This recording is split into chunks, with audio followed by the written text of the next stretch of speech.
मैं आप लोगों को बताना चाहता हूं, साउथ में, दक्षिण में तिरुपति बालाजी का मंदिर है। वो मुझे लगता है कि वो तिरुपति बालाजी नहीं, वो बुद्ध है। उन गहनों के पीछे बुद्ध है, और इसलिए अब मुझे लगता है कि उन गहनों को हटाया जाए और वहां की छानबीन की जाए। इसलिए वहां के तिरुपति के कोर्ट में जितने भी साउथ के लोग हैं, अंबेडकराइट्स है, बुद्धिस्ट है, एक याचिका तिरुपति कोर्ट में डालनी होगी कि मुझे लगता है कि तिरुपति बालाजी, ये तिरुपति बालाजी नहीं, ये बुद्ध है, उसकी भी छानबीन होनी चाहिए। एक पिटीशन हमें वहां लगानी होगी।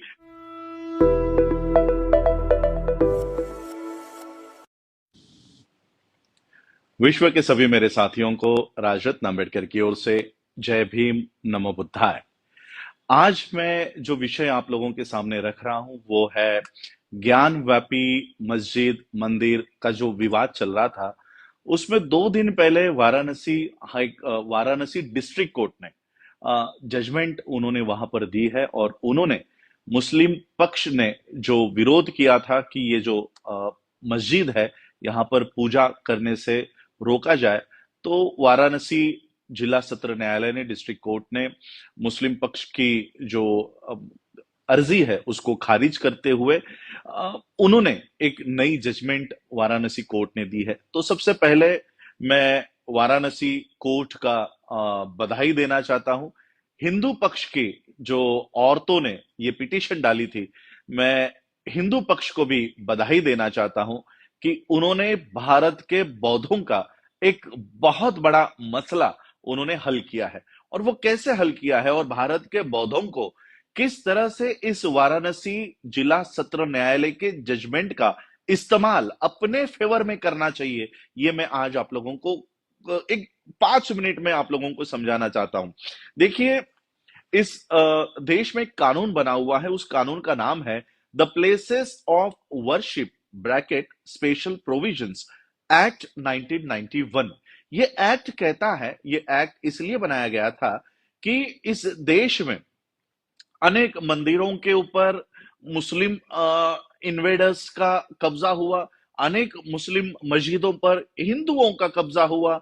तो इस तरह से अनेक जो प्रार्थना स्थल है उसका जो रियल कैरेक्टर है, रियल जो उसकी अस्तित्व थी, वो कहीं ना कहीं मिट चुकी थी। और इसलिए जो मस्जिद थे वो मंदिर बन गए थे, जो मंदिर थे वो मस्जिद बन गए थे। इस तरह का विवाद इस देश में चल रहा था।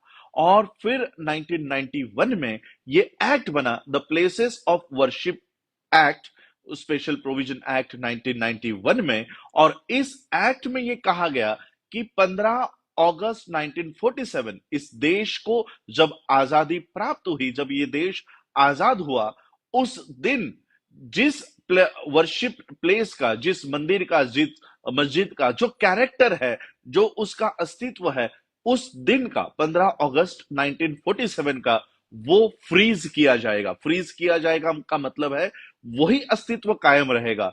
भले कोई मंदिर हो, पुराना 2500 सालों का कोई मंदिर हो, लेकिन अगर 15 अगस्त 1947 को वो मस्जिद बन चुका है, अगर वो मस्जिद हो गया है, तो वो मस्जिद ही कहलाएगा। और आने वाले हर एक फ्यूचर गवर्नमेंट्स में या किसी भी तरह से उसका कैरेक्टर चेंज नहीं होगा। और उसी तरह से 2500 सालों से कोई अगर मस्जिद वो बनी हुई है, लेकिन 15 अगस्त 1947 को अगर वो मंदिर में बदल चुका है, वो मंदिर हो गया है, तो वो मंदिर ही रहेगा।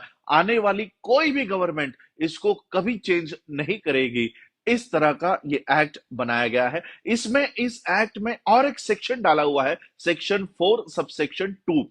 ये सेक्शन 4 सबसेक्शन 2 कहता है कि किसी भी तरह का सूट, किसी भी तरह की प्रोसीडिंग या किसी भी तरह की अपील, इस ये जो कैरेक्टर चल रहा है मंदिर मस्जिद, इसमें बदलाव नहीं होगा। मैं धन्यवाद देना चाहता हूं वाराणसी जिला सत्र न्यायालय का कि उन्होंने ये 1991 में बना हुआ कानून, एक सुप्रीम कोर्ट ने बनाया हुआ कानून, एक संसद ने बनाया हुआ कानून, जिसे प्रेसिडेंट ऑफ इंडिया ने गैजेट करके नोटिफिकेशन दिया है, इस प्रेसिडेंट ऑफ इंडिया के कानून को एक भारत के एक स्टेट के एक छोटे से जिला सत्र न्यायालय ने चैलेंज किया और उसे रद्द किया। मैं वाराणसी जिला सत्र न्यायालय का दिल से धन्यवाद देता हूं, और उन्होंने जो आज ये एक्सेप्ट किया है कि वहां पर भले वो मस्जिद है, लेकिन हम वहां पर पूजा करने की अनुमति दे देते हैं। और वहां पर छानबीन, आप लोगों ने टीवी पर देखा होगा कि पिछले उस समय शायद मैं लंदन में था, और लंदन में टीवी में देख रहा था कि ज्ञान व्यापी मस्जिद में छानबीन हो रही है, कैमरा लेकर आर्कियोलॉजिस्ट को बुलाया जा रहा है, फव्वारा है या शिवलिंग है, इस पर बहस हो रही है। तो आज जिला सत्र न्यायालय ने मुस्लिम पक्ष की जो अर्जी है उसे खारिज करते हुए कहा कि नहीं, 1991 का कानून हम इसे नहीं मानते, हम इसमें छानबीन करने की पूरी आजादी दे रहे हैं। अब बौद्धों को इसमें क्या करना चाहिए?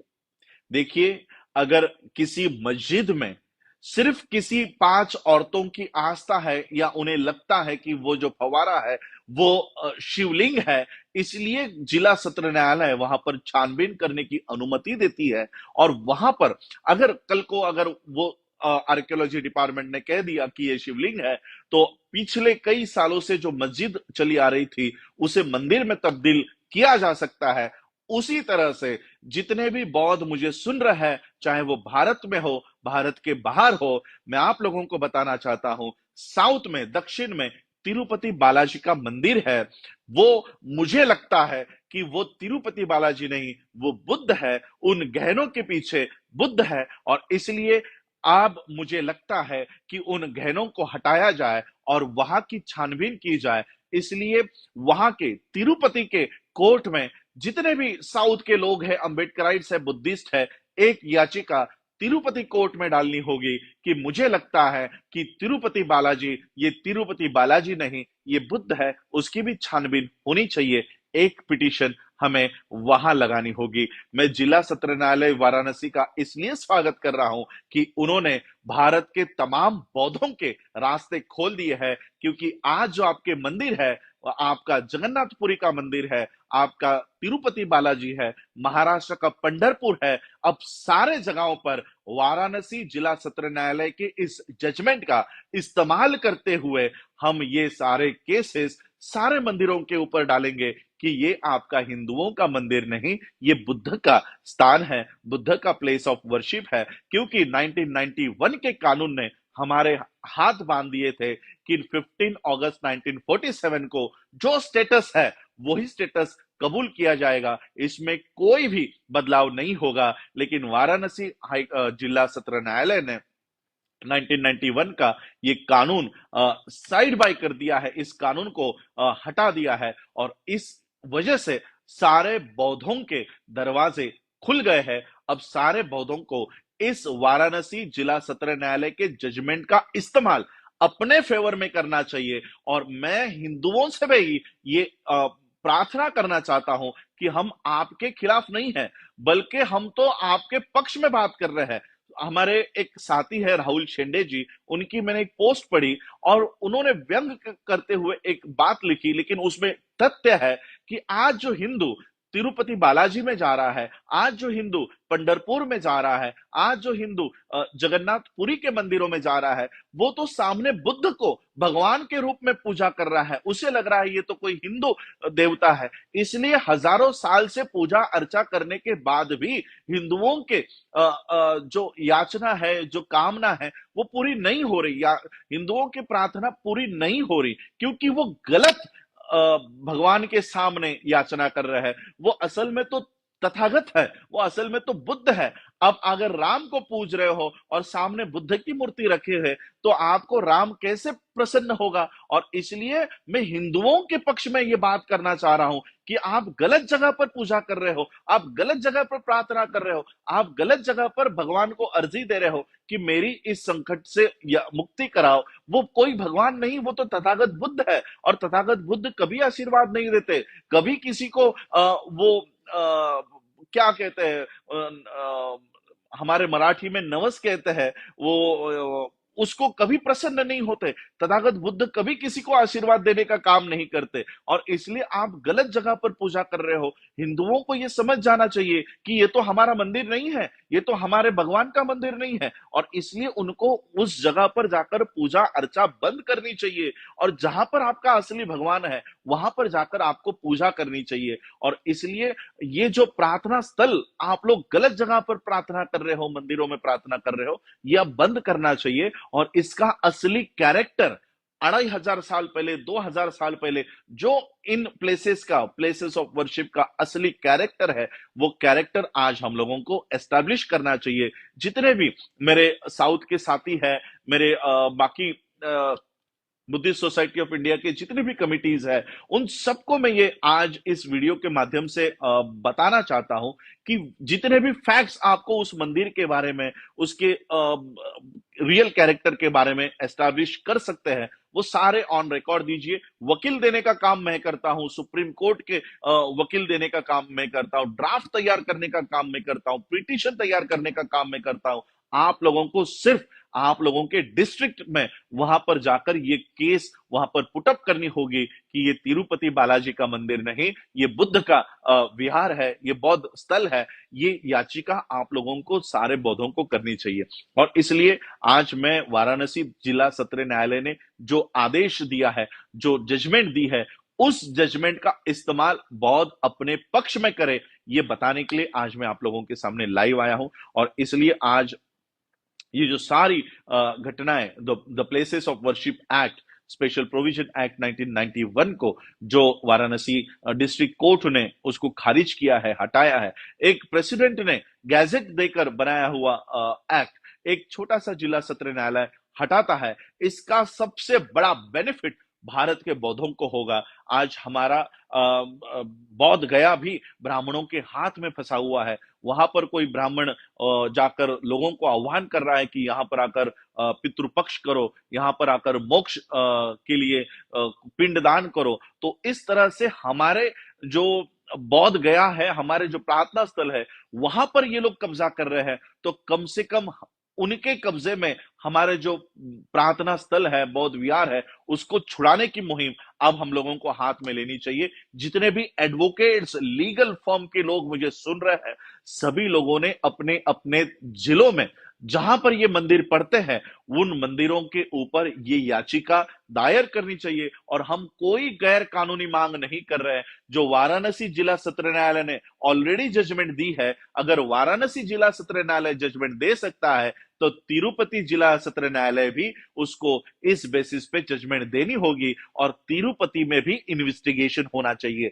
और वही पंढरपुर जिला सत्र न्यायालय को भी ये जजमेंट देनी होगी, क्योंकि ऑलरेडी वाराणसी ने ये जजमेंट दी है, और वाराणसी की जजमेंट सभी जिला सत्र न्यायालयों के ऊपर बंधन कारक होती है। और इसलिए पंढरपुर हो, तिरुपति हो, वहां पर याचिकाकर्ताओं ने मुझे संपर्क करके सारा ड्राफ्ट, सारा मटेरियल मैं आपको देता हूं। मुझे सिर्फ याचिका करने वाले लोग, अगर आप नहीं कर रहे तो हम वहां पर आकर याचिका करेंगे, और ये जो प्रार्थना स्थल है वो सही में हिंदू प्लेसेस है या बुद्धिस्ट प्लेसेस है, ये साबित करने की आज हमको एक बहुत बड़ी उपलब्धि, एक बहुत बड़ी संधि, एक बहुत बड़ी अपॉर्चुनिटी वाराणसी डिस्ट्रिक्ट कोर्ट ने दी है। इस अपॉर्चुनिटी को हमें गंवाना नहीं है, और इसलिए मैं आज हिंदू पक्ष का स्वागत करना चाहता हूं, और खास करके उन 5 महिलाओं का स्वागत करना चाहता हूं जिन्होंने ज्ञान व्यापी मस्जिद में पूजा करने की अनुमति मांगी थी, और वाराणसी डिस्ट्रिक्ट कोर्ट ने उन्हें वो अनुमति दे दी है। और इसलिए हमें इस घटना का बौद्धों के पक्ष में इसका इस्तेमाल करना चाहिए। आप लोगों ने मुझे सुना, उसके लिए आप सभी लोगों का आभार। और मैं उम्मीद करता हूं मेरे इस वीडियो सुनने के बाद एक एक जिले से मुझे वो अर्जी देने के लिए याचिकाकर्ता सामने आएंगे, ऐसी उम्मीद करता हूं। जय भीम, जय भारत, जय बुद्ध।